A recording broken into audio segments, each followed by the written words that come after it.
Academia is designed to make you think that you're lazy and imperfect. This is one of the essential goals, major goals of what goes on within the academic research game. And I know that this is really difficult for a lot of people to think about. And I'm very nervous about talking about this because it feels like I'm outing the profession and I'm supposed to be doing something of telling a different story. But the story that is often told is that you simply have to execute in a very simplistic way, and that simplistic way leads to outcomes and goals. You're supposed to just do your job, and if you just do your job, you're going to do well. And that doing your job is just studying, looking at the natural world, and writing down what you actually see. Now, the truth is that's not how it actually works. There's a big difference between what you're actually supposed to do and what happens. And the reason is that there is a lot of ambiguity that happens along the way. And how do you do this in a way to communicate and let other people know that your ideas are sound? And this ambiguity is a thing that often drives people to do things that, we do all of the things that are very natural to us as human beings. We do things like social comparison, which means that we compare against other people. And in a normal environment, this would kind of make sense. You would see where you are positioned, and then you sort of problem solve to fix that position so that you can accelerate. The problem is that everybody's on their own path, and there's not an easy way to figure out who is the person that you're supposed to model after. In fact, there's nobody. You're the only one doing this particular thing in the world, whatever you're working on. And so you model after other people that look more successful based on publications and things like that, research grants. And what you're neglecting is that there's a social structure that's behind it that often has very little to do with the individual themselves. Now, the other thing that ends up happening with this ambiguity is you start processing and thinking that you're behind, that you're somehow a problem. And inevitably, almost everybody does that. You will see this every time. And how we deal with the ambiguity of feeling like you're behind or feeling like you're not doing what you're supposed to be doing results in a lot of peculiar behavior where we think that one way is that maybe there's bad behavior and that we sort of project where we want to be, or do things like try to get ahead and aggressive behaviors. Or on the other side, what ends up happening is, and this is my tendency, is I tend to want to hide. I tend to want to not tell anybody about things that are going on.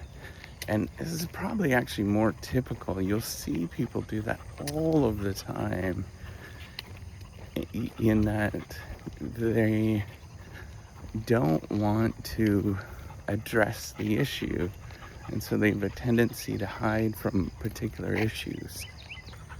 So rather than feeling like a playful playground where you're just interacting and trying to help each other out, it often feels that you're in direct competition, and it feels not so great when you're doing it. So inevitably it makes you feel, the whole academic game and what happens makes you feel that you're somehow inferior. And here is the thing that's the most frustrating, is that you can't tell anybody about it. Nobody else understands the things that you're actually going through. And even people that are other academics, they often don't understand either because their fields are different, their subfields are different, and so they have different patterns of what is actually going on. So what can we do about this? I think the one way that we can deal with this is flip it on its head. And that requires a lot more courage than a lot of people are actually used to. And that requires you to often speak up and do things that are countercultural. So yes, you could do things like protect yourself by joining unions and things like that. That is one possible way of doing it, but that doesn't solve the real issue. And the real issue is that we're often very difficult to, or we often are afraid to be ourselves because we think that if we're ourselves, then somehow somebody is going to trounce on us. And so there's all these learned behaviors of what professionalism looks like. And even when you push back against it, there's going to be somebody that's going to make a comment about something, about how you are not good enough or that you're not being professional. And so you have to take a step back and realize, you know what? That's okay on them. They can do that. But me, myself, I'm going to be myself. And it's all about learning how to do this, is to be yourself in a market, in a space, an arena where everybody thinks that there is a perfect way of doing something and they're very clear on what this perfect thing is. But when they go and do it themselves, they never match that perfectness. They're always behind, just like everybody else. And I think it's one of these really funny dynamics that happens. So we have this very funny dynamic where everybody is judging everybody else and telling them that they should walk this certain way and have this certain sense of professionalism. And if they actually do that certain way, then they will make it. But the truth is that those same people that are doing that are the ones that could never do what you're actually doing. It's really, really peculiar, particularly with a tenure system that forces you to move if you don't comply with those particular standards.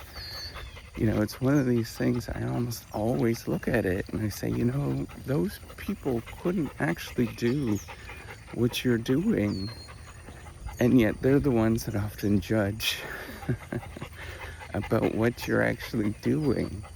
So the best thing that you can ever do is learn how to be yourself and to encourage and be a joy to be around, rather than following the sort of professional route that everybody expects of you, because it's an unattainable goal. It's never, ever going to happen. And what you learn is successive ways of unraveling that layer of who you actually are. Now, I hope underneath all of those layers that you're a genuine, nice human being, and I think a lot of people actually are. But sometimes not.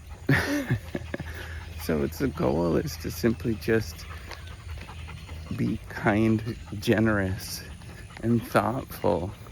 And the only way that you're going to get there is to remove all of the sense of that you're behind. Anytime that I've felt scared and I've felt that I've had to lash out in some way, it's every single time it's when I've felt like a failure or behind or judged or anything like that. And the best thing that you can possibly do is to come in calmly and just be yourself. And be kind and generous repeatedly. I don't think that there's a sense of what anybody knows what to actually do And yet we all believe that we do know what we do. So I encourage you to not read into too much of the whole professional market and what it means to go some way or be something, and just be yourself. Love who you are and take those steps every day. And if you don't fit in right now, that's probably a good sign. It probably means that you're of a different generation, and that's healthy to be of a different generation. You see the world differently. Doesn't mean that you have to comply and fit in with another generation that's before you. It means you simply just have to be yourself, time and time again. All right, take care and have a wonderful day.